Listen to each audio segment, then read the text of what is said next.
Muito bem, vamos lá. É, Dragon Begins, aí ó, uma cópia na cara dura do Batman Begins. Eles pediram direitos autorais depois, a gente pede o Elias para poder pagar aí, né, Elias? Mas vamos lá. A gente está seguindo aqui a ideia da jornada do herói, tem que ver com esse formato que a gente conversou semana passada. Você pode ver aqui um pouco à sua direita aí, nesses 12 passos aí. Lembrando que tem 12 passos aqui, mas nós vamos fazer em cerca de 8 lições, porque algumas delas a gente condensa, porque ela não demanda tanto tempo, ok? Algumas aqui que tem apenas um tema, mas a gente vai gastar às vezes umas duas vezes, uns dois encontros nele. Então veja, o que que acontece? Como que é esse modelo aqui, né, da jornada do herói? Sempre alguém de repente tem um problema e esse problema complica a vida do indivíduo. Ele tinha uma vida tranquila e acontece algo que o mundo dele vira de ponta cabeça e aí ele recebe ajuda. Ao mesmo tempo que ele recebe ajuda, tem uma série de problemas e desafios que vão surgindo nesse processo todo. Até que ele vai entendendo tudo que está acontecendo, vai recebendo auxílio aqui e dali, e depois ele volta a um estágio onde ele não apenas tem aquilo anterior que ele perdeu, mas agora com uma mente mais, talvez podemos dizer assim, madura, né, que consegue entender exatamente o que aconteceu melhor e não errar novamente. Então, é esse o modelo daí da jornada do herói, né? Tem problema, vai passando, lutando, lutando, até que por fim consegue resolver. Então, é nesse formato que nós estamos estudando o Apocalipse, tá? Não, né, não estou inventando nada aqui, só que fique claro, não estou inventando a história, apenas peguei o livro e coloquei dentro desse formato para poder criar na sua mente a história do Apocalipse e facilitar você compreender essas figuras que estão presentes aqui. Aqui à esquerda você pode ver é, como que o livro está estruturado, né? Então, você tem as promessas e o cumprimento delas, e ao meio aqui você tem o que é o centro, né? Que é o conflito entre o cordeiro e o dragão, e que envolve, no caso, a mulher também nesse processo todo. Então, na semana passada nós conversamos um pouquinho sobre o início desse conflito, né? Quando o dragão ele desce e ele consegue então conquistar a mulher, ele torna ela escrava e uma vez que ela se tornou escrava, então ela tem uma vida completamente difícil, né? Então ela passa por torturas, dificuldades, enfim, e ela estava num caminho sem saída. Então representa a condição humana, né? Após o pecado, o ser humano simplesmente ele se tornou um escravo de si mesmo e escravo de Satanás. Então, por mais que às vezes o indivíduo ele queira fazer algumas coisas boas, o tempo inteiro a gente sempre acaba fazendo algumas coisas que às vezes achava que era algo bom e de repente percebe que é algo ruim também. E nós somos ruins por natureza, né? A gente tem que entender isso muito claro. Se a gente não entende que a nossa natureza é uma natureza que precisa de ser transformada, que nós não nascemos bonzinhos, a gente não entende a nossa necessidade, real necessidade de Cristo, tá? Até porque não tínhamos outra alternativa é que a gente vai ter então esse nascimento do herói, que é o que a gente vai ver hoje, né? Cristo nascendo aqui, que é essa próxima fase do Apocalipse. Então, lá em Apocalipse a gente vai encontrar isso. Mas antes de ler, eu sempre gosto, antes de ler a Bíblia, orar, ok? Vamos lá. Senhor, a tua palavra está aberta aqui em nossas mãos, também em nossas telas, nos celulares de cada um, mas o que queremos ouvir é a tua voz. Por favor, fale com a gente, eu te peço por Jesus. Amém. Então vamos lá. Apocalipse 12, versos 2 e 5. Você pode acompanhar aí, alguns versos eu vou colocar na tela, outros nós vamos ler aqui na Bíblia. Mas vai dizer o seguinte: ela, a mulher, né, estava grávida e ela gritava de dor, pois estava para dar à luz. E ela vai ter um filho homem que governará todas as nações com cetro de ferro. E o seu filho ele foi arrebatado para junto de Deus e de seu trono. Então hoje nós vamos focar nesse filho, porque o nascimento desse filho é para poder auxiliar essa mulher que estava grávida. Lembrando que a mulher ela tem essa representação, que nós já conversamos semana passada, daqueles que seguem, né, a Cristo, aqueles que são seguidores dele e em todas as épocas. E a gravidez dela aqui não é nada mais, nada menos que um cumprimento da promessa dado à mulher, a Eva, lá no Jardim do Éden, que ela teria um descendente e que esse descendente iria então atacar o dragão ou a serpente, né? E esmagaria. Só que nesse processo deixa bem claro que ele feriria o calcanhar, mas que ele teria a cabeça esmagada. Então, há toda essa compreensão de que Satanás ele vai entender que esse descendente acabaria com o governo dele. Então, por isso que quando fala aqui Apocalipse 2, verso 5, né, que ele governaria com cetro de ferro, é por causa da que ele teria que ter um governo, entre aspas, né? A ação de Cristo contra Satanás ela teria que ser um pouco intensa devido à maneira como ele se comporta. Então, todo esse nascimento desse filho, né, da mulher que é dita aqui em Apocalipse, ele estava previsto já em todo o Antigo Testamento. Então, você vai ter em vários versos ao longo de todo o Antigo Testamento predizendo o nascimento, como que ele seria, quando ele nasceria, por que que ele nasceria, quais as razões pela qual ele deveria nascer. Então, eu coloquei aqui alguns para você. Belém Efrata, né? Tu, posto que pequeno entre os milhares de Judá, de ti sairá o que governará Israel, e cujas saídas são desde os tempos antigos, desde os dias da eternidade. Então, veja, aqui ele deixa bem claro que o que vai governar, tá? Que vai nascer lá em Belém, os dias dele são desde a eternidade. Então, se é desde a eternidade, se refere a alguém que, apesar de nascer, já existia previamente. É importante nós compreendermos isso. Números capítulo 24, na profecia de Balaão, ele vai dizer: Vê-lo-ei, mas não agora, contemplá-lo-ei, mas não de perto. Uma estrela procederá de Jacó e um cetro subirá de Israel. Veja que a figura do cetro, né, que é mencionada aqui em Apocalipse, ela aparece aqui também nessa profecia com relação ao governo desse filho de Cristo. E Isaías 53 vai dizer, né, que todos nós desviamos, cada um de nós se voltou para o seu próprio caminho, mas o Senhor fez cair sobre ele a iniquidade de todos nós. Ele foi oprimido, afligido, mas não abriu a boca, e como um cordeiro foi levado para o matadouro. Veja, aqui nessa parte em vermelho você pode ver, eu destaquei aqui para que você entenda qual que é o foco do nascimento, por que que essa mulher, a gravidez dela, ela tem um filho que governaria, por que que esse filho precisa nascer? O Apocalipse não vai entrar todos esses detalhes porque ele já estava descrito no Antigo Testamento. Ele vai usar aqui termos, né? A gente vai vendo, né? A raiz de Judá, do cordeiro, o leão, tudo isso para poder nos levar ao Antigo Testamento e entender exatamente o que está falando aqui. Então veja, por que que ele precisava nascer? Então a gente recapitula e ao mesmo tempo avança aqui. Isaías é muito claro. Cada um de nós se voltou para o seu próprio caminho. Essa é a chave para a gente entender a necessidade de Cristo. Porque desde que Adão e Eva eles fizeram a escolha deles foi o seguinte: Cristo deu uma ordem, Deus deu uma ordem seguinte: olha, vocês podem comer de todas as árvores, esta aqui não. Esse é o caminho que eu oriento a vocês, porque do contrário vocês vão estar seguindo as próprias vontades de vocês. Então, quando Adão e Eva eles resolvem dizer o seguinte: olha, Deus tem uma ideia, mas nós temos a outra, basicamente eles disseram o seguinte: nós vamos traçar o nosso próprio caminho. É isso que ele disse, nós vamos traçar o nosso próprio caminho. Então, nós herdamos isso de Adão.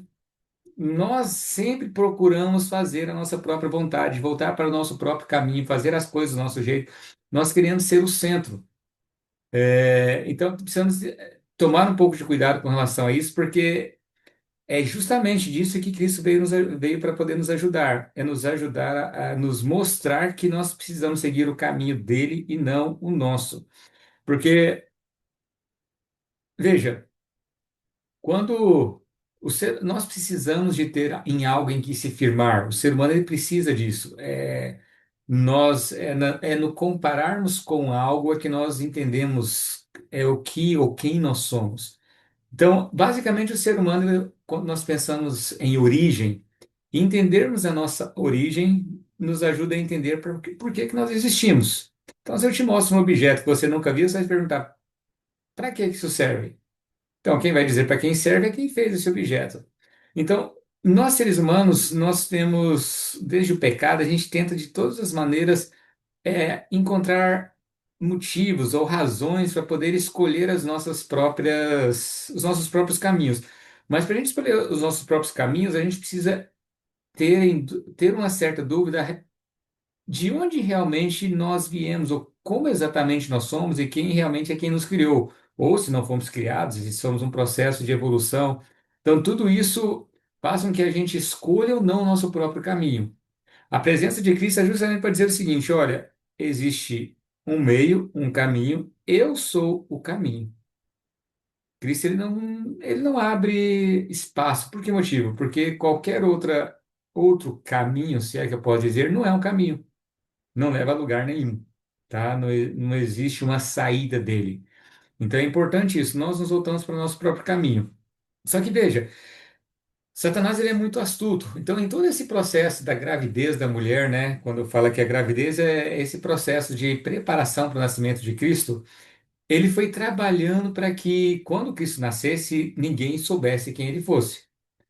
É, Então, veja, isso fica muito claro numa situação em que Cristo, lá no livro de Lucas, isso está relatado, capítulo 4.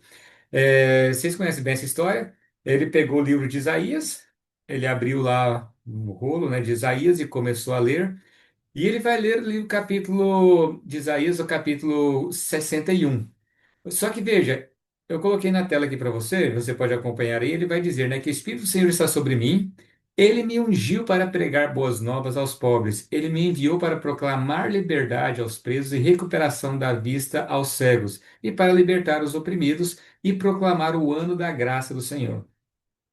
Essa parte no final aí que está grifada, e o dia da vingança do nosso Deus, que está lá em Isaías capítulo 61, é a continuação desse texto de Lucas capítulo 4.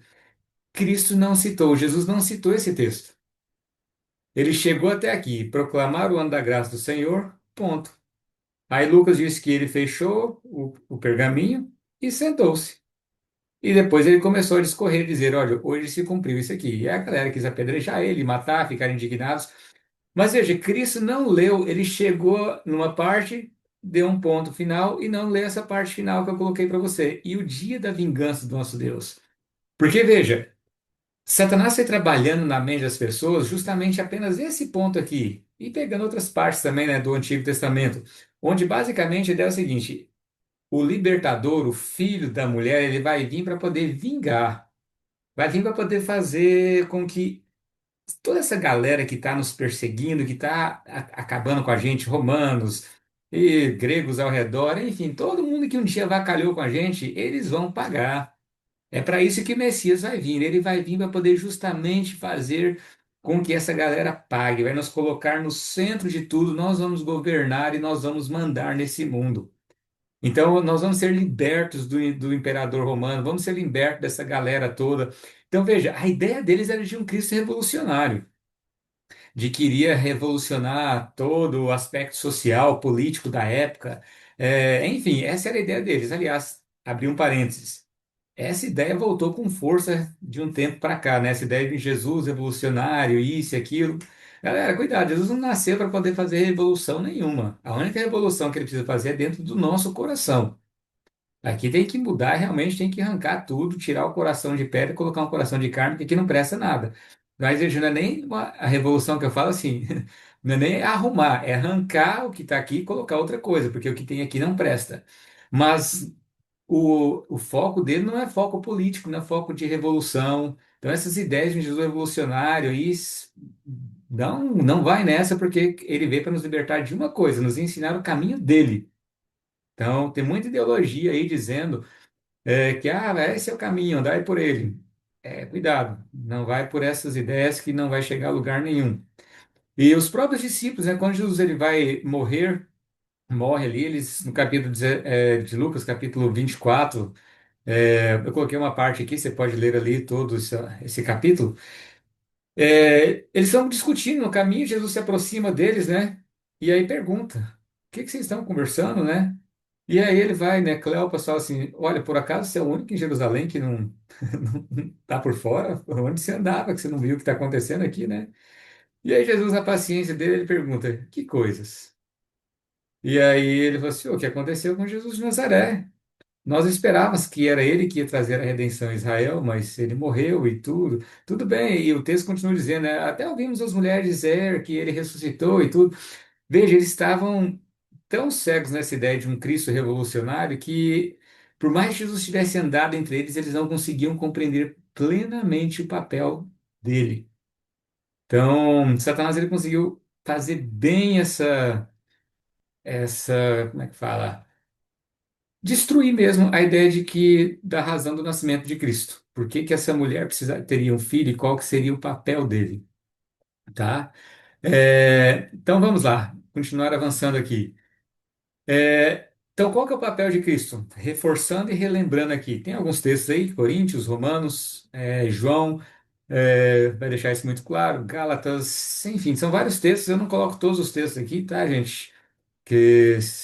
Mas você pode pesquisar um pouquinho mais desse assunto aí de Cristo como seu substituto, né? Então, em Coríntios, capítulo 15, ele vai deixar bem claro, né? Visto que a morte veio por meio de um homem, também a ressurreição dos mortos por causa de um. Então, pois da mesma forma como em Adão todos morrem, em Cristo todos serão vivificados. E Paulo ele deixa bem claro isso em Romanos, né? Por que precisava disso aqui? Porque, como está escrito, não há nenhum justo, nenhum sequer. Grava esse texto, tá? Se você não gravar nada mais que eu disser hoje, grava Romanos aqui, capítulo 3, onde Paulo deixa bem claro, que já citando o Antigo Testamento, né? Não há nenhum justo, nem um sequer. Não há ninguém que entenda, ninguém que busque a Deus. Isaías 53 já falava sobre isso, né? Todos se desviaram, se tornaram-se, né, juntamente inúteis. Não há ninguém que faça o bem, não há nenhum sequer. Então veja, nós podemos receber a justiça de Cristo, mas ter a justiça de Cristo sobre nós não quer dizer que existe justiça em nós. Entende a diferença? A justiça de Cristo que é colocada sobre nós não quer dizer que existe justiça em nós. Nós não somos bons, nós não somos pessoas que somos capazes de oferecer a Deus qualquer coisa e nem ao nosso próximo. Tudo aquilo que nós fazemos para alguém de justo, para alguém que seja útil, é aquilo que Cristo nos orientou. Então, quando nós fazemos as coisas, seguimos o caminho de Cristo, nós conseguimos fazer coisas úteis, mas não porque nós temos isso em nós, mas porque nós recebemos isso dele, e então nós aplicamos. Então, isso precisa ficar muito claro aqui na nossa mente, né?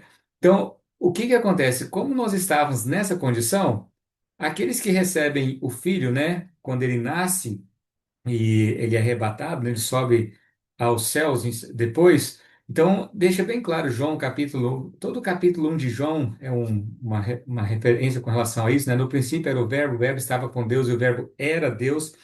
Ele nasceu, ele era a luz, mas ele veio para o que eram os seus e os seus não o receberam. Mas ele diz o seguinte: aqueles que o receberam, que creram em seu nome, deu-lhes o direito de se tornarem filhos de Deus. Então veja, é muito importante isso aqui, ó. Há um processo de adoção. Quando Adão ele fez um pacto com Satanás, ao seguir a ideia dele, né? Ao ele se alinhar ao dragão, o dragão tomou tudo dele. Então, como Adão é nosso pai, o que que nosso pai deixou para gente, Adão? Ele deixou o dragão. A única coisa que ele deixou para a gente foi um dragão para nos destruir. É isso. Então, veja, como descendentes de Adão, a gente não tem herança. Adão pegou a nossa herança e passou para Satanás. E Satanás falou o seguinte: é minha e acabou, não devolvo para ninguém. Então, nós não temos como alegar para Deus: Senhor, por favor, me dá isso aqui, porque não temos o que pedir. Porque por direito isso não nos pertence mais, porque Adão passou para ele. Adão tinha o domínio da terra. Lembra que lá em Salmo deixa isso bem claro, né? Que quando no princípio Deus criou as coisas, ele coroou, né, o homem de glória e honra e tudo, colocou ele sobre todas as coisas e tal, mas ele tirou isso e passou para Satanás. Então, quando Cristo vem e ele é o segundo Adão, ao nascer aqui, morrer assumindo a culpa que era de Adão, ele vai fazer justamente essa substituição. Ele pega e fala, né? Se Adão entre o acordo dele, né, ao nascer aqui como filho. Se Adão ele pegou e deu a herança de morte, né, para o ser humano, eu pego essa herança para mim, é o que Cristo fala, e eu dou para o ser humano aquilo que é meu, a vida e o reino, a vida eterna e o reino. Isso a gente vai compreendendo ao longo do Apocalipse aqui, né? É fantástica essa ideia do reino que Cristo nos oferece, né? Não um reino aqui, tá? É um outro tipo de reino. É, é fantástico essa questão toda. Então, veja, ao sermos adotados aqui por Cristo, nós agora temos direito a uma herança, porque Cristo vai pegar isso para a gente, tá? Satanás não conseguiu levá-lo a seguir os próprios caminhos. Ele deixa isso bem claro, né? A minha hora é chegada.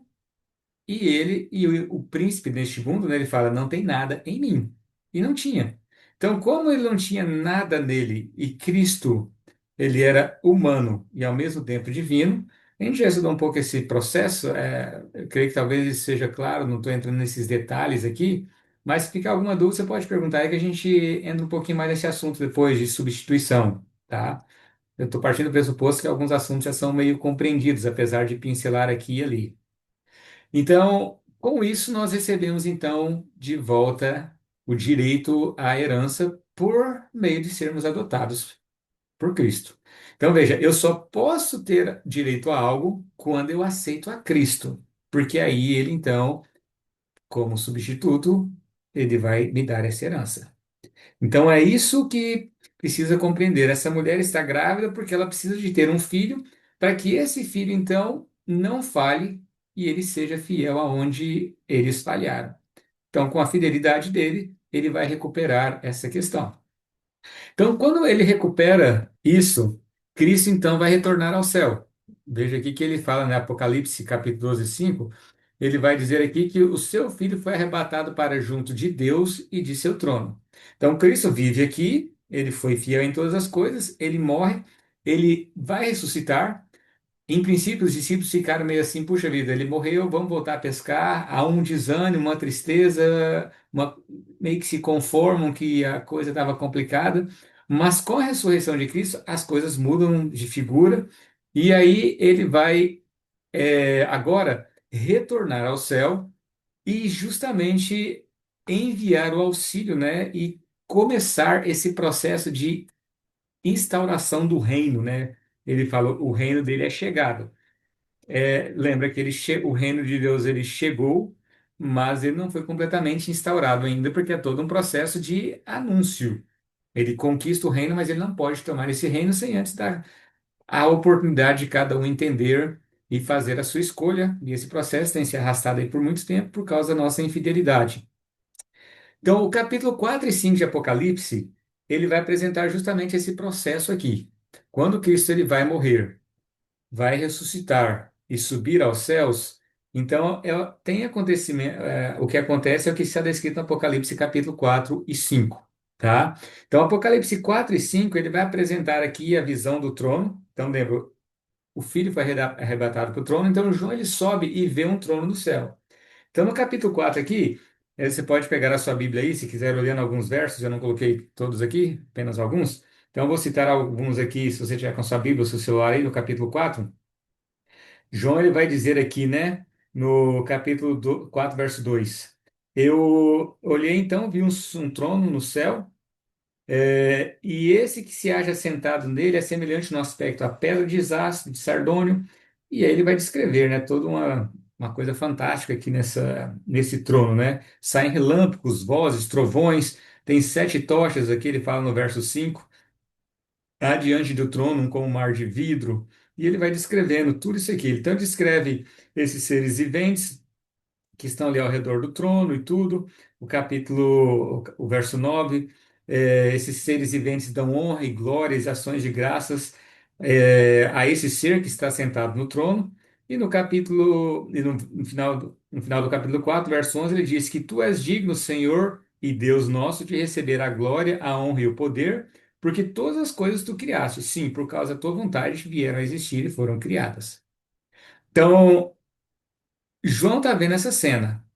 E aí ele vai ver no capítulo 5, verso 1, à direita daquele que está sentado no trono um livro escrito por dentro e por fora. Então ele fora todo selado com sete selos, e no verso 2 ele diz que também um anjo forte, né, um anjo aparece perguntando o seguinte: olha, quem que é digno de abrir esse livro, de tirar os selos dele? Então ele vê toda aquela cena, um ser assentado ali, e esse ser claramente é Deus, o Pai, quando você ver aqui todo o contexto. Ele vê essa cena, vê um livro à direita dele, esse livro está selado, e você sabe, algo selado só pode abrir para quem quem tem o direito legal disso, né? Ele está selado com sete selos, e esse anjo pergunta: quem que pode abrir? E aí o verso 3 diz: ora, nem no céu, nem sobre a terra, nem debaixo da terra, ninguém podia abrir o livro, nem mesmo olhar para ele. E eu chorava muito. Veja que João interage com a cena, né? João sofre nessas cenas aqui, viu? A gente não pensa que é tão simples para João. Imagina, de repente ser levado, você para com um dragão, com monstros, com isso, com aquilo. João passou alguns apertos nessas visões dele aqui. E eu chorava muito, João disse, porque ninguém foi achado digno de abrir o livro, e nem mesmo de olhar para ele. Por que que João se desespera aqui? João se desespera aqui porque ele entende que esse livro tinha que ver com o destino da Terra, tinha que ver com a humanidade. Então, ao ter esse livro selado e ninguém poder abrir, basicamente o que João vai entender é o seguinte: estamos perdidos. Não existe salvação para nós. Então, nesse choro, nesse desespero dele, né, o verso 5 diz então, né, que um dos anciões, ele vem e diz: João, não chore. Eis que o leão da tribo de Judá, a raiz de Davi, venceu para abrir o livro e os seus sete selos. E aí ele menciona, né, a raiz de Davi, o leão da tribo de Judá. Ele olha e vê um cordeiro que parecia ter estado morto, né, e no centro ali, e cercado pelos quatro seres. Veja, no capítulo 4 esse ser não estava presente ainda. Ele só vai aparecer aqui depois, um pouquinho mais para frente. E aí ele tinha, né, esse cordeiro, né, ele tinha sete chifres e sete olhos, que são os sete Espíritos de Deus enviados por toda a terra. Eu vou repetir isso novamente, mas já vou adiantar aqui. Lembrando que o número 7 no Apocalipse ele tem que ver com o sentido de plenitude. Lembra que Deus ele termina em 7 dias, né? Aqui estava um caos, e ao final de 7 dias estava tudo perfeito, tá? Tudo bem completo, inclusive com tempo para descanso, não faltava nada. 7 dias depois de Cristo começar a trabalhar aqui. Então, veja, na mentalidade bíblica, o número 7 tem que ver com o seguinte: tudo foi feito de modo pleno, não há ausência de nada. Então, toda vez que o número 7 ele aparece no Apocalipse, e eu vou relembrar isso à medida que a gente for vendo outras questões de sete, tá? Não se preocupe. Tem que ver o seguinte: tudo que é necessário ligado a esse assunto é feito. Não está faltando nada. Então, é basicamente isso a questão do sete aqui. Então, quando fala aqui que ele tinha sete chifres, por exemplo, lembrando que chifre, quando nas profecias, né, os animais que têm chifres e tudo, sempre está ligado a poder, tá? Chifres representam poder. Eu vi subir ali um pequeno chifre e tudo. No estudo de Daniel isso fica muito claro, né? Tem que ver com essa questão de animais, os chifres, o poderio e tudo. Então, se ele tinha sete chifres, parece algo, é algo meio estranho para a gente, né? Imagina, um cordeiro com sete chifres, sete olhos. Não é um negócio bonito de se ver, tá, gente? Mas há um simbolismo, e João entende claramente. Quando João vê isso aqui também, quem leu o Apocalipse, que recebe ali, né? O leitor primário de João, ao ler isso aqui, ver que o cordeiro tinha sete chifres, eles não ficam pensando, contando, um, dois, ok, sete chifres. Não é essa imagem, é uma expressão que automaticamente na mente deles é o seguinte: ele tem todo o poder. Não falta poder nenhum para esse cordeiro. É isso que vem na mente dele. Igual, por exemplo, se eu falo para você, pô, você está fazendo tempestade em copo d'água. Você não fica imaginando uma tempestade num copo d'água, fica? Automaticamente, o que que vem na sua mente? Quando fala, tempestade num copo d'água. Tá fazendo uma coisinha, muito caso de coisinha simples. Então, isso, o significado vem automático na sua mente. Então, quando o leitor de João leu isso aqui também, tinha sete chifres, ele não fica lá imaginando um cordeiro, né? Com sete chifres necessariamente. Automaticamente vem na mente dele o seguinte: esse cordeiro tem todo o poder. Lembra que Cristo falou: todo o poder me foi dado no céu e na terra. Então não falta nada, poder algum para ele. E os sete espíritos? Cleiton, Oi? Desculpa te interromper, mas é que agora Sim, me deixou um pouco a dúvida sobre quando se fala em Apocalipse 12, o dragão, que tem 7 cabeças e 7 coroas. sim, Depois eu gostaria de, tipo, tem algum significado de eles também têm 7 cabeças e 7 coroas? Não tem sete, sim, sim. Essa é uma boa tem. pergunta. E é uma boa observação, tá? Nós vamos entender isso aí quando a gente for um pouquinho da besta. Eu vou entrar nessa questão aí. Eu não entrei nesse mérito lá do dragão quando a gente estudou sobre ele, porque eu vou entrar nele em mais detalhes na hora que a gente for estudar sobre as bestas, tá? Que elas também vão ter aí as Tá cabeças, bom, chifres e tudo. Mas essa é uma boa observação e ela está linkada com esse aspecto, sim, tá? tá bom. Não é Aham, coincidência porque. essas questões, não, tá? Tá, Mas pode, como é que fala? Eu vou abordar esse assunto, mas quando eu abordar, se não esclarecer talvez a sua dúvida, aí você pode me falar que eu entro num aspecto às vezes específico da sua dúvida, beleza? Então, mas obrigado por falar. E se mais alguém for surgindo dúvida aí, tá? Não tem problema nenhum, não. Mas essa observação ela é importante. Anotem ela aí que a gente vai vê-la. Creio que já no próximo a gente começa um pouquinho sobre esse assunto aí, tá? E os sete espíritos? Que é uma referência aqui que também no capítulo 4 o verso 5 diz que, referindo a essa mesma questão, refere que as sete tochas de fogo, né, que são os sete Espíritos de Deus. Aqui é uma referência clara ao Espírito Santo e só algo para você se localizar. Esse momento que João está contemplando aqui, o capítulo 4 e 5 é o momento em que Cristo, depois da ressurreição dele, ele passa aqui os 40 dias com os discípulos, ele sobe ao céu e ele prometeu que enviaria o Espírito Santo. João capítulo 16, ele fala: Eu vou para o Pai, mas eu vou enviar o Consolador. Então, lá no livro de Atos, no capítulo 1, 2 e 3 a gente encontra justamente esse momento em que isso acontece. Vamos ler esse texto aqui só para refrescar a sua memória, caso esse texto não esteja muito claro na sua mente. Vamos no capítulo 2 por questões de tempo aqui, a gente não tem como ver olhar os outros capítulos, né? Mas o capítulo 2 o verso 1 de Atos, diz o seguinte: Ao cumprir-se o dia de Pentecostes, e 10 dias depois que Cristo tinha subido, né? Ele passou 40 dias, mais 10 50 dias depois, é, estavam todos reunidos no mesmo lugar, e de repente veio do céu um som, como um vento impetuoso, e encheu toda a casa onde estavam assentados. Olha o verso 3. E apareceram distribuídas entre eles línguas como de fogo, e pousou sobre cada um deles. E todos ficaram cheios do Espírito Santo, e passaram a falar em outras línguas, segundo o Espírito Santo lhes concedia que falassem. Não vamos entrar no assunto de dons de línguas aqui agora, tá? Eu vou dar uma abordada nisso quando nós chegarmos lá na besta da terra para frente, tá? Então, se essa for uma dúvida sua, guarda ela lá para frente que a gente vai estudar esse assunto, mas se ainda assim ficar alguma dúvida, você pergunte. Então, veja, percebe que aqui é a figura, né, da tocha, do fogo, e existem outros textos na Bíblia também, ela está sempre linkada com a pessoa do Espírito Santo. Então, veja, basicamente, olha que, se você olhar no capítulo 4 diz que as sete tochas estão diante daquele que está sentado no trono. Mas quando o Cordeiro aparece, olha que interessante aqui, ele fala que são os sete Espíritos de Deus enviados a toda a terra. Interessante esse aspecto aqui, não é por um acaso. No capítulo 4, antes do Cordeiro aparecer, essas sete tochas estão diante lá. Mas quando o Cordeiro aparece no capítulo 5, então esses sete espíritos, eles são enviados por toda a terra, tá? E aí o Espírito Santo, ele tem todo o poder e ele vai conseguir ver todas as questões também. Mas, em outras palavras, é o seguinte, tudo que o ser humano precisa, naquele momento ali, né, os discípulos precisavam para poder fazer o trabalho deles, eles vão receber. Eles não estão com falta de nada, tá, gente? É importante a gente entender isso aqui. Eles recebem todo o poder pleno.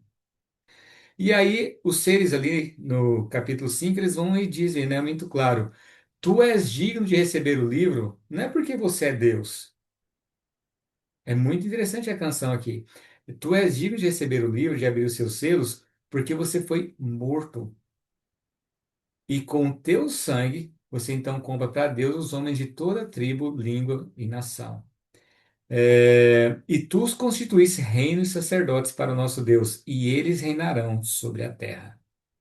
Então veja, o cordeiro é digno de abrir os selos, não é porque ele é Deus, mas porque ele morre. Ele morre no lugar de quem? De Adão, aquele que tinha a culpa. Então essa é a razão pela qual ele tem o direito de fazer isso, tá? Adão ele peca contra Deus, ele recebe esse perdão de Deus, mas Deus não podia simplesmente ignorar.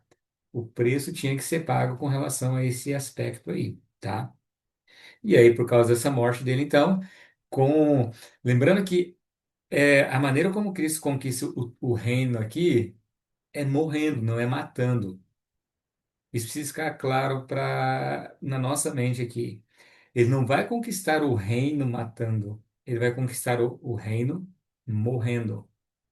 Então, veja, há um, há um serviço sendo feito aqui em prol da humanidade. Você percebe que Deus está disposto a servir e entregar a própria vida dele pela humanidade. Então, a conquista do reino, ela não se dá porque ele simplesmente chega aqui e sai matando Satanás.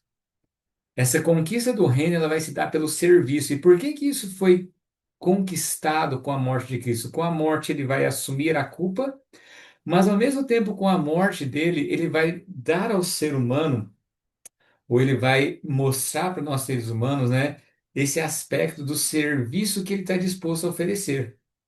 Então, o ser humano vai conceder a ele agora a adoração, vai conceder a ele agora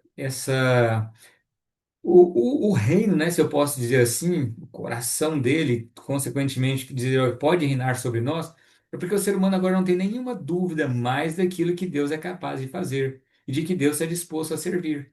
Então, o reino da terra pode ser de Cristo novamente, agora é porque o ser humano vai dar a ele de bom grado, porque ele entende que está em boas mãos, porque o diabo não deu nada, simplesmente toma, mas Cristo lhe serve. Então, o ser humano está disposto a se submeter a Deus agora, porque ele sabe que ele não serve a um Deus que impõe, mas a um Deus que serve. Há um, há algo que precisa ser feito a partir disso? Sim. Qual que é o que que precisa ser feito? É seguir o caminho que ele estabelece. Só isso. É seguir esse caminho, porque fora desse caminho a gente continua descendente de Adão e aí a coisa está complicada. E aí, para a gente caminhar aqui para o fim, quando tem esse processo aqui, veja, o cordeiro, vamos voltar aqui para a gente seguir uma linha. Você tem o dragão, deixa eu ler esse texto aqui para que fique bem claro aqui. Vai lá para Apocalipse capítulo 12.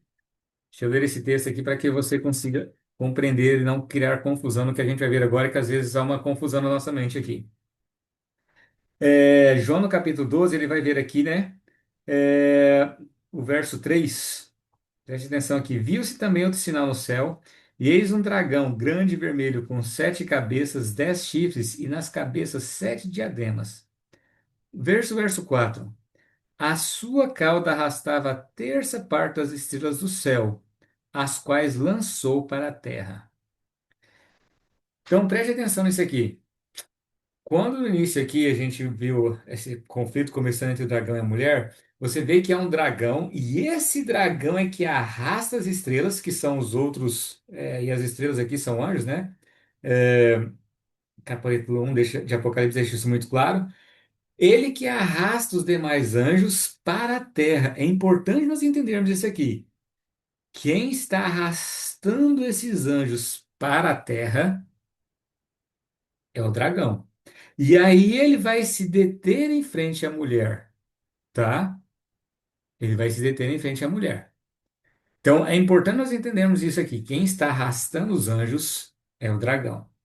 Por que isso é importante? Porque agora, quando a gente vai para o capítulo 12 de Apocalipse, você vai ver que após esse processo todo aqui, em que o filho é arrebatado para Deus até o seu trono, que está aí no capítulo 12, verso 5, né? Ele é arrebatado para Deus e seu trono. Quando ele é arrebatado, ele sobe para o trono, ele volta a dizer no capítulo 7 aí, ó, de Apocalipse 12: houve então peleja no céu. Então veja, há uma nova guerra aqui. Veja, esse texto ele é usado para se referir à guerra que houve lá no início. Claro que houve uma guerra lá, e não há problema nenhum em usar esse texto para se referir a essa guerra que acontece lá.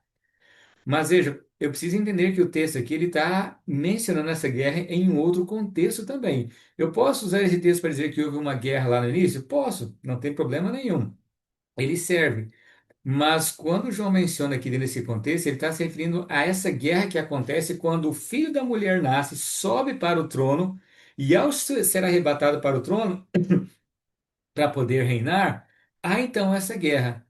Então, por que que é essa guerra? Porque quando Cristo ele vai subir aqui, no capítulo 4 e 5, né, que mostra esse processo dele subir no céu, e a entronização dele, né, quando ele vai chegar ali, ser recebido no céu, Apocalipse, desculpa, Salmo capítulo 24 vai apresentar esse processo de dele chegar no céu e tudo.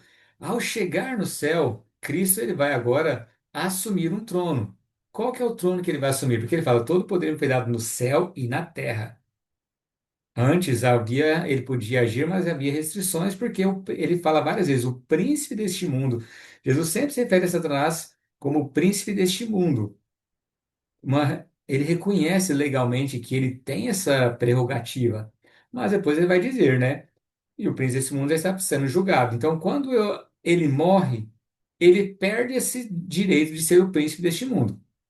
Então, veja, o que que acontece? Quando Cristo, então, ele sobe e assenta para poder, então, pegar esse livro, né? E vai sentar no trono e poder começar a cuidar dos interesses da terra.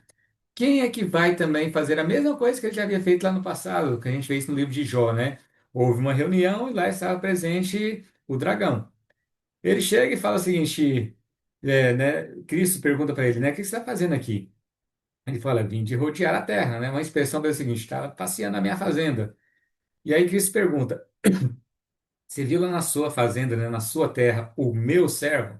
Satanás ficou irritado com isso, né? Porque foi bem provocativo, né? Ah, você está vindo lá da terra, você fala que é sua, mas você viu lá na sua terra o meu servo? E aí Satanás fala, né? Claro, ele te serve, porque o Senhor dá tudo para ele e tal. E aí Deus fala assim, ok, tira as coisas dele. Ele tira, você conhece a história. E ele fala, o Senhor deu, o Senhor tomou, bendito seja o nome do Senhor.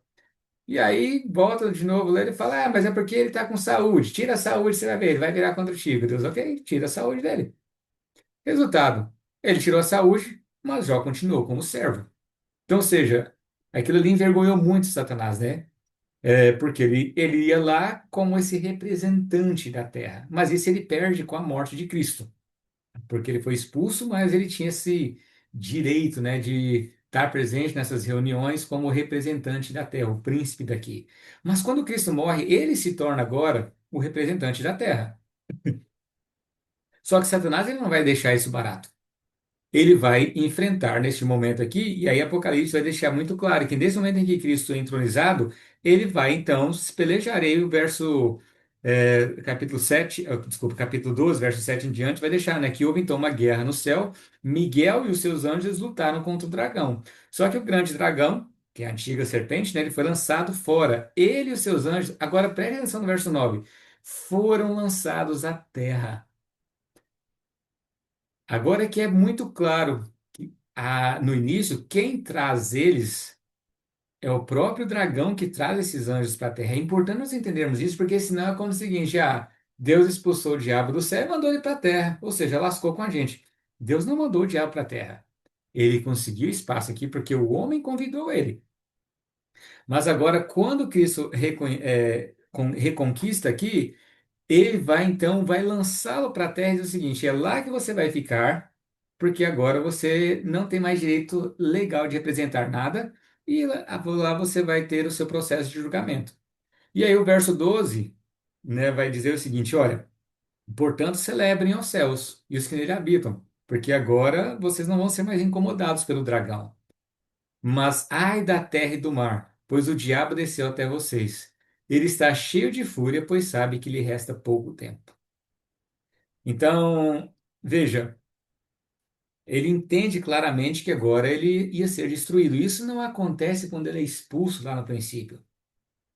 Havia muita coisa ainda que nem Satanás entendia, nem os anjos. Ele foi expulso do céu, mas qual seria o destino dele? Como é que as coisas aconteceriam?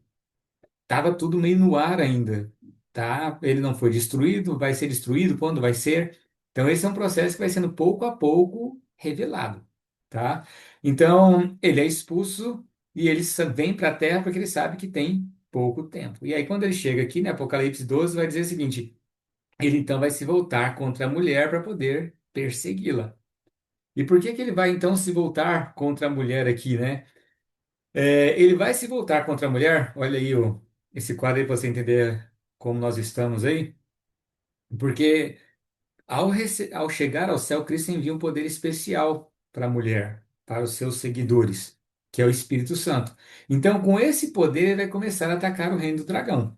Ele vai começar a atacar, porque Cristo ordena: vão a todo mundo e pregue. Pregue. Qual que é a boa nova? A boa nova é o seguinte: o príncipe deste mundo foi derrotado, existe agora, está sob nova direção.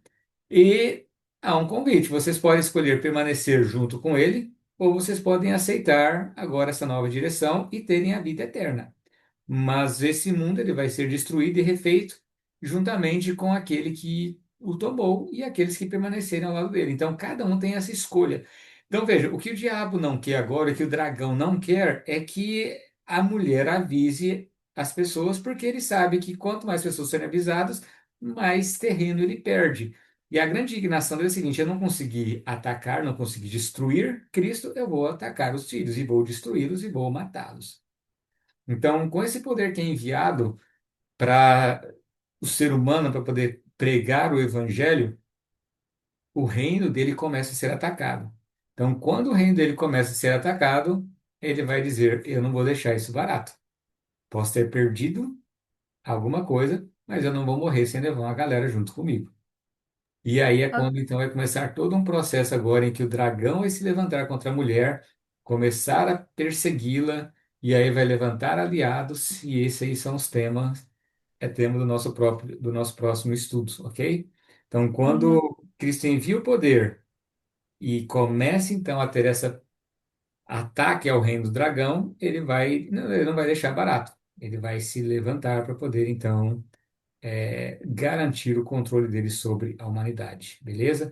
Então, nós estamos aqui nessa parte, um mundo comum que se tornou aí completamente complicado, a mulher se tornou escrava, então, para libertar da escravidão, ela tem um filho, que é o próprio Cristo, mas que já existia desde a eternidade, ele vai ser morto nesse confronto de para poder libertá-la, mas ele é então ressuscitado e ele volta então ao céu e de lá ele vai começar esse processo de restauração do reino na terra, respeitando, claro, a liberdade de cada indivíduo. E o que que é esse processo de restauração do reino? É entender que as coisas têm que ser feitas do modo de Cristo. É o caminho dele, aliás, ele é o caminho. Não existe outro meio. Então essa é a mensagem central, né? Eu preciso deixar a minha vontade e fazer a vontade de Deus. E Satanás, ele não quer que isso aconteça, ele quer destruir o maior número de pessoas possíveis, ok? Tranquilo até aqui? Sim, Conseguiram só queria acompanhar? perguntar uma coisinha. É, Foi muito bom.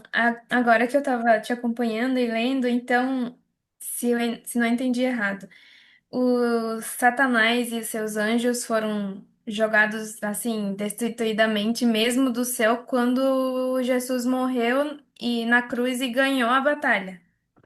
Eles foram expulsos do céu, ponto. Sim, eles foram expulsos dos céus. Aonde É eles... porque antes, Sim, perdão, antes eu tinha entendido, faz muito tempo, porque eles foram expulsos quando houve a guerra e antes da criação do mundo. Mas sim, pelo que eu vejo aqui, tipo, eles perderam o poder, como ele tinha o poder quando ainda Jô estava vivo, de ir lá e se apresentar e falar e, tipo, ter esse poder de conexão de para o céu e se apresentar para Deus. Quando Jesus morreu, então eles foram destituídos completamente do perdão, de tudo, e aí sim que começou o momento de.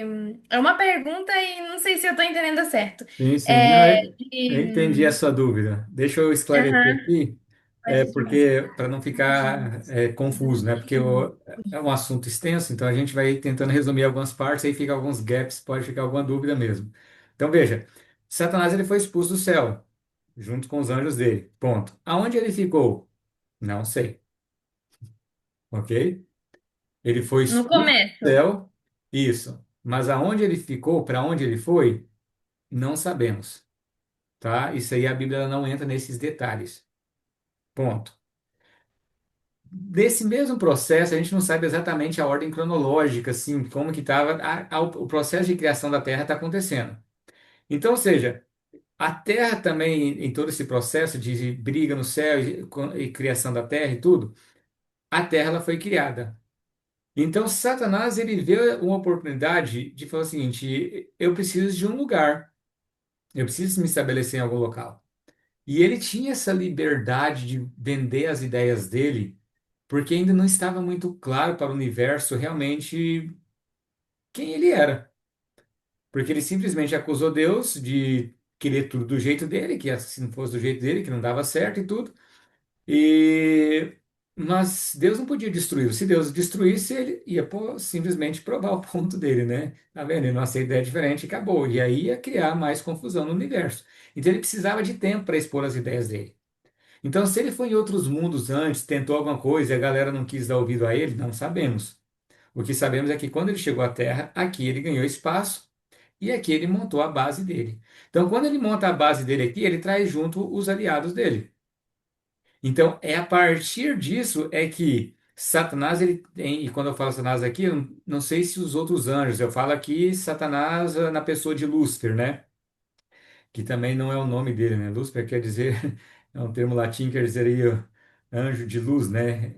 Em outras palavras, né? Não sabemos qual que era o nome dele, mas para questão de entendimento aqui, Lúcifer, ele podia participar dessas reuniões dos mundos criados porque ele representava agora a Terra, tá? Então ele podia participar dessas reuniões. Não que eles tinham direito de ir para o céu e nem tinham nem direito a perdão. Quando eles foram expulsos do céu, não havia mais oportunidade para eles, porque foi deixado muito claro para eles. A oportunidade foi dada antes, né, de serem expulsos do céu. Uma vez que foram expulsos, eles não tinham mais retorno. O que acontece aqui é que ainda não sabia exatamente o universo, né? Como é que vai ser esse processo agora? Então, enquanto está nesse processo de tentar entender, acaba que ele conquista a Terra e aí ele monta aqui todo um quartel-general e a partir daqui ele começa a enfrentar o céu.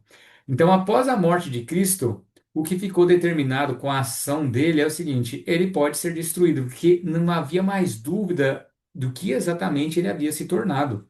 Porque ele foi capaz de atacar o próprio Criador, atacar o próprio Deus para matá-lo. Então, ou seja, se esse ser é capaz de matar o próprio Deus, o que que ele vai fazer com as demais criaturas que se levantarem contra ele? Ele vai acabar com todo mundo.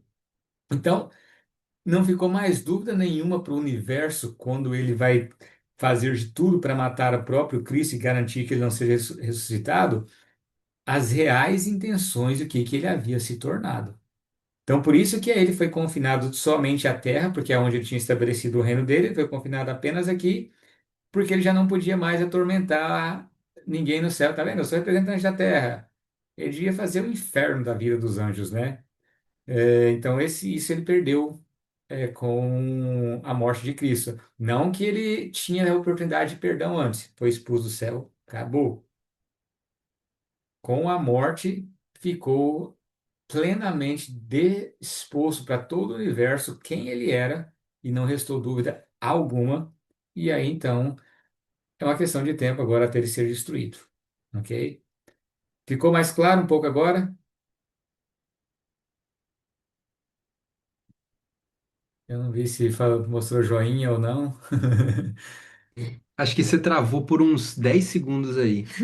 Ah, Se ok, você puder repetir a última coisa que você falou.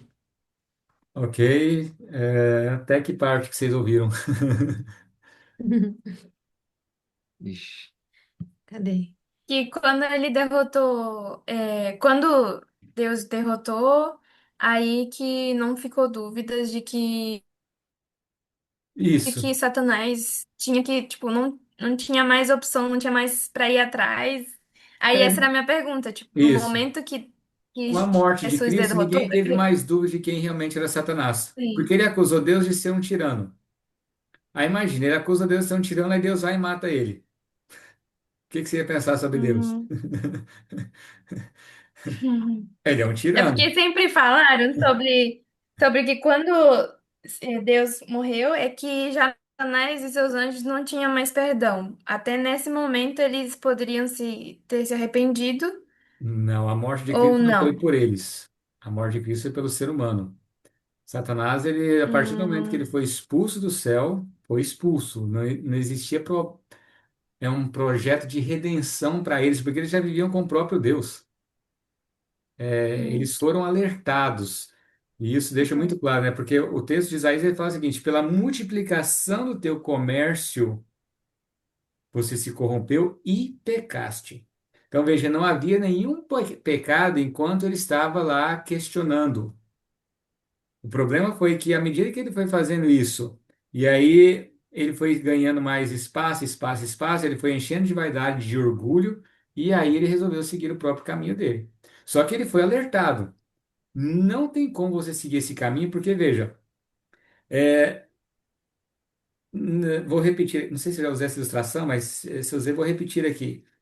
É, sem o centro, né, que é Cristo, o Deus aqui, as coisas tudo giram ao redor dele. Se você tira esse centro, tudo perde o sentido, igual o Sol, né? Você pode dizer assim, né? Se tirou o Sol, os planetas vão aí a esmo. Então, quando você tira Deus do centro, você tem bagunça, nada se sustenta. Então, Satanás ele queria esse centro, só que ele não consegue segurar as coisas porque tem que ser na base da força, enfim. Mas quando ele vai atacar o próprio Deus para matá-lo, ficou muito claro que ele não tinha boas intenções nenhuma.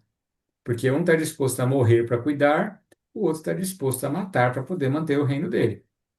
Qual que você acha que o universo escolheria nessa situação? Um morre para resgatar, o outro mata para manter o reino dele? O universo já não teve mais dúvida. Não, ele agora pode ser destruído porque, de fato, a acusação dele não tem qualquer fundamento, ok? uhum. Deixa eu ver se tem alguma pergunta aqui.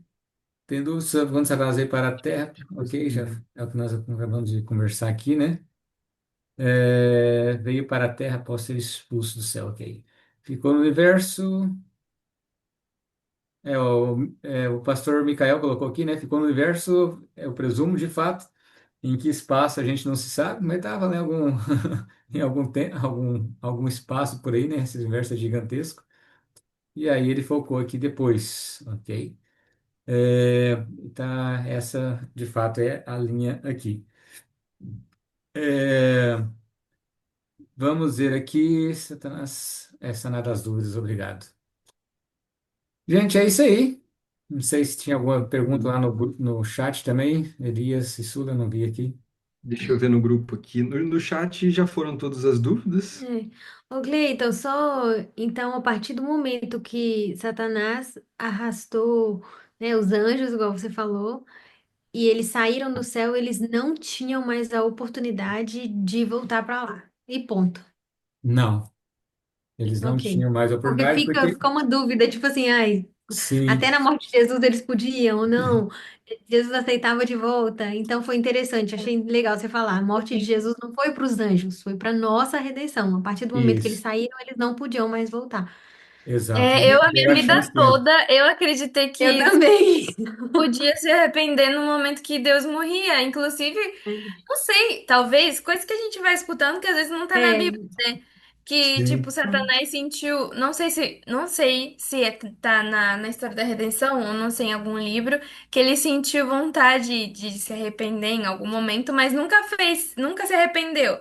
Tipo, o que Uhum. acontecesse se ele poderia ter se arrependido no momento? Será que, tipo, ele poderia ter tido perdão? Então, o que que acontece? Qual que é a grande dificuldade para ele arrepender? Isso tem que ver também com a nossa, é importante, isso tem que ver também com a nossa realidade no tempo do fim, você pode ver assim. Veja, ele foi alertado das consequências. com relação a isso. Mas ele não quis dar ouvidos, ele queria fazer as coisas do jeito dele, ponto final. Isaías capítulo 13 deixa isso muito claro, Ezequiel 28 e tal. Quando ele foi expulso do céu, aí ele sentiu um pouco, se eu posso dizer assim, que ele viu que as coisas não eram do jeito dele. É que nesse contexto é que Ellen White, né, ela vai comentar que ele pediu uma audiência e pediu para poder voltar. Mas veja, ele não está pedindo para voltar porque ele estava arrependido do que ele tinha feito. Ele estava simplesmente vendo a dificuldade que ele estava agora, o que ele tinha perdido, e ele fala: Puxa vida, me lasquei. É mais ou menos às vezes o ser humano, né? Quando ele se lasca, ele vai e fala: Puxa vida. É voltar. Mas É. não existe de fato uma mudança de coração. Se ele tivesse mudado de coração de verdade, ele seria perdoado. Isso que a gente precisa entender. Se ele se arrependesse, ele seria perdoado. Mas ele não tinha mais interesse em mudar. Ele fez a escolha dele e queria continuar. E entenda uma coisa aqui, tá, gente? Nós, agora falando da gente, né? Nós não nos arrependemos porque a gente decide se arrepender. O processo de arrependimento, ele só é possível por uma ação divina. Nós não conseguimos enxergar quão ruim nós somos. É a ação divina que nos faz enxergar a nossa necessidade de arrependimento. É um processo dele, não é nosso, não. Então, essa visão de que, porque eu vejo muita gente no seguinte, quando eu vejo, principalmente no meio, nem sei se todos estão acompanhando aqui Adventista, né? Mas eu vou falar aqui em especial para os Adventistas. E existe muito aquela ideia, quando eu vejo que a coisa está começando a complicar, que está começando a surgir decretos daqui e dali, aí eu me arrependo. Não, você não vai se arrepender, porque você está com medo. Medo e amor são duas coisas que não andam juntas. Então você pode até mudar de comportamento, mas não é porque você se arrependeu, é porque você está com medo. E aonde existe medo, não existe amor. Você não consegue amar e ter medo da mesma pessoa ao mesmo tempo. Se você tem medo de uma pessoa, você não consegue amá-la. São coisas bem distintas. Se alguém coloca uma arma na sua cabeça e fala, por favor, me ame. Ou mesmo alguém que você ame, de repente coloca uma arma na sua cabeça e fala, a partir de hoje, se você disser que não me ama mais, eu vou te matar. Você não consegue amar mais essa pessoa. Então, cuidado com essa noção de que, quando as coisas mudarem, eu me arrependo. Você não se arrepende. Porque o medo, ele não provoca mudança interna. Ele muda a parte externa. Só que a hora que o medo passa, o que acontece? Você volta a mesma vida adiante. Lembra da pandemia? O que teve de gente. Desculpa, não é negócio de rir, mas é trágico o negócio, né? O que teve de gente mudando de vida durante a pandemia não é brincadeira. Vocês lembram quando o diabo se manifestava em acampamentos que corria todo mundo para os cultos? Não é que a gente mudava de vida, ia por medo, mas o medo ele não leva ao arrependimento. É a ação de Cristo, de a compreensão de quão ruim nós somos, é que nos faz de fato querer mudar de vida, tá? A gente vai conversar um pouquinho mais sobre isso mais por fim do Apocalipse, mas apenas pincelando aqui porque que, Satanás podia arrepender? Podia, mas ele não tinha qualquer interesse. Ele chegou num ponto que estava feliz com o que ele era, ok? Ok. O Resumidamente é isso. pastor Michael colocou até Michael colocou até uma citação aqui da Ah, história da sim. redenção muito boa. Sim. Enquanto Lúcio permaneceu na presença de Deus, né, ainda havia esperança de que ele voltasse ao caminho certo. Muitas vezes foi convidado a arrepender-se e prometeu fazê-lo, mas sempre voltava com um novo espírito de rebelião.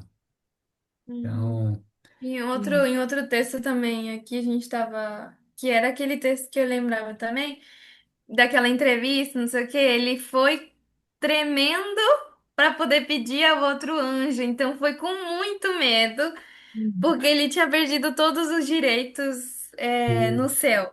E o que mais ele almejava era ser o mesmo anseio que fez ele perder e se afastar do céu, era o mesmo anseio que fazia ele buscar. com medo, para poder ser perdoado. Mas a lei dizia que condena, mas não podia perdoar ele, porque não tinha arrependimento, era só medo mesmo. Sim, exato. Se ele voltasse, ele continuaria fazendo a mesma coisa. Sim. Exato. E É, querendo ser Deus, falava aqui que era seu majoralmente. sim, essa era a Pois é. vontade dele, né? Ele falou assim, eu vou pagar de arrependido que aí eu posso conseguir o que eu quero. Enfim, Muito a gente bom. não precisa ir muito longe. Se a gente olha pra gente, a gente entende como que ele é. Porque a gente é o reflexo Sim. dele. Quantas vezes a gente não faz a mesma coisa? Uhum. Faz de bonzinho em alguma coisa para poder conseguir algo. Essa é a realidade humana, É infelizmente. triste, porque vai muito mais além do que a gente acha que é, mas a gente realmente tem esse coração que vai às vezes por medo e não por arrependimento de verdade. É, Hum. essa é a realidade. É só Deus para moldar nosso coração. Ainda bem que ele morreu por nós. Sim, amém por isso. Amém. Amém. É isso aí, gente. Mais Então alguma tá, dúvida? até Mais alguma quinta-feira pergunta? que vem. É. Só aqui de novo, ó, ele colocou mais uma citação e depois falou: ai, gente, é lindo mesmo. Peraí, minha miopia não tá me ajudando a ler, não. É lindo mesmo. Sair cheio de respostas e com novas perguntas. É sempre assim. Ah, Ai, então ai. tá bom. Continuar Faz uma estudando. oração pra gente, Cleiton, pra gente Faço terminar. sim. Vamos orar. Obrigado, Senhor, pelo teu cuidado por nós e porque, por aquilo que o Senhor fez. Por estar disposto a mostrar como que o céu funciona.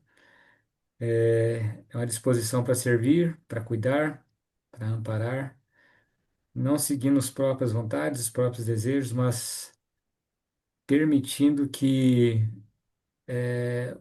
o que nós pedimos a Ti é que transforme nosso coração para que de fato fazemos aquilo que o Senhor quer que nós façamos. Que a Tua vontade seja feita acima de tudo e que os nossos caminhos sejam os Teus caminhos. Obrigado por isso. E nos ajude a realmente a conhecermos a Ti, que quanto mais nós Te conhecermos, mais nós poderemos amá-lo.